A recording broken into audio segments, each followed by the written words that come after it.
Dikatakan dengan percepatan teknologi seperti saat ini, hingga tahun 2030, sekitar 2 miliar pegawai di seluruh dunia akan kehilangan pekerjaan. Sebuah kenyataan yang akan terjadi di dunia Departemen Pemerintahan Pusat, Pegawai Negeri Pemerintahan Pusat dan Daerah, Pegawai BUMN akan menghadapi semua pernyataan atau kenyataan itu dalam 10 tahun ke depan. Alias 50% pekerjaan Anda akan musnah. Bukan berarti Anda, para mantan pegawai PNS, pegawai BUMN akan jadi miskin, tidak berpenghasilan.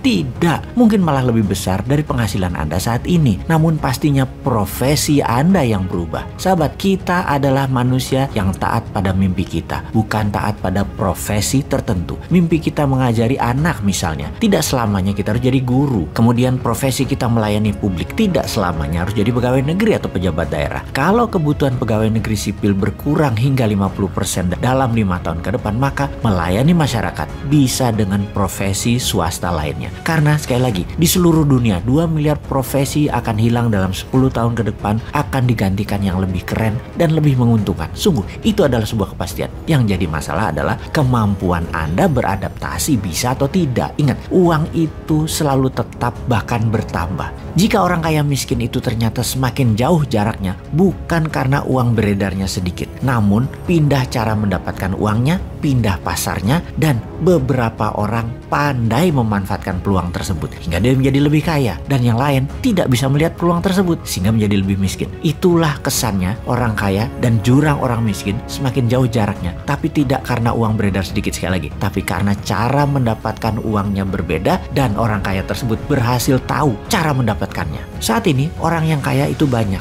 dan mereka yang kaya atau yang sukses itu adalah mereka yang adaptif terhadap perubahan kehidupan, menemukan solusi bisnis dari disrupsi milenial, disrupsi zilenial, disrupsi digital, dan disrupsi pandemi. Pasar itu sungguh selalu bergeser, cara menangkapnya juga bergeser. Kemampuan geser dan tangkap peluang itulah dinamika usaha dan cara menjalankan kehidupan saat ini. Jadi kembali ke fokus tentang perubahan dari profesi pegawai negeri di zaman New Mind. Kita akan sederhanakan dan kita akan digitalkan dunia pelayanan publik hingga departemen-departemen kementerian tinggal separuh karena digabung-gabungkan departemen tersebut. Kemudian BUMN tinggal 10%, di mana yang 90% di merger, diakuisisi sesama BUMN dan ditutup. Pegawainya diberikan golden shake hand. Lalu pegawai negeri pemerintah pusat dan daerah juga tinggal 50%. Dan sekali lagi, semuanya diberikan golden shake hand. Inilah rencana demi membuat Indonesia menjadi negara superpower. Maka sekali lagi, sistem administrasi negara akan di-IT-kan, akan didigitalkan, dan akan di-blockchain-kan. Sehingga tenaga kerja administrasi di pemerintahan pusat daerah akan menjadi ringkas, menjadi sederhana, juga departemen di kementerian,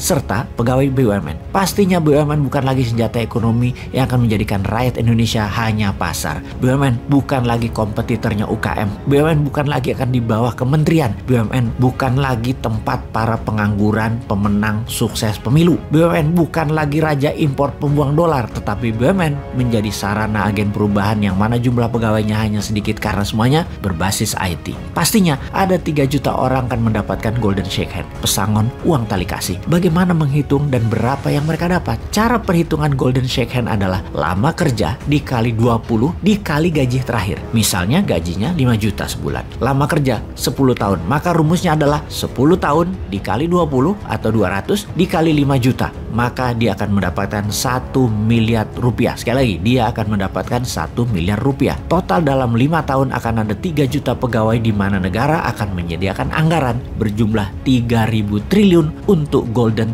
shake hand. Apa efeknya? Bayangkan, 50% uang tadi pasti akan masuk dunia usaha, masuk ke dunia UKM. Pasti ekonomi perputarannya akan naik triple transaksinya, triple nilai pasarnya. Alasan teknik lain, karena saat ini uang beredar hanya 45% dari PDB alias hanya 6.600 triliun, maka jika ditambah uang hasil golden shake hand masuk beredar ke masyarakat, maka ekonomi akan tumbuh cepat. Jadi, sebagai informasi tambahan sahabat, negara Singapura, Jepang, uang beredarnya 120% dari PDB. Indonesia, kalau 55% ditambah diedarkan dari yang 45% yang sekarang alias 100% uang beredar sama dengan PDB, maka akan ada tambahan 8.000 triliun uang baru beredar, di mana yang 3.000 triliun adalah untuk golden shake hand. Yang 5.000 triliun lainnya ya buat yang lain yang produktif gitu loh. Makanya terima saja MMT sebagai strategi ekonomi simbol dari kebangkitan ekonomi akar rumput.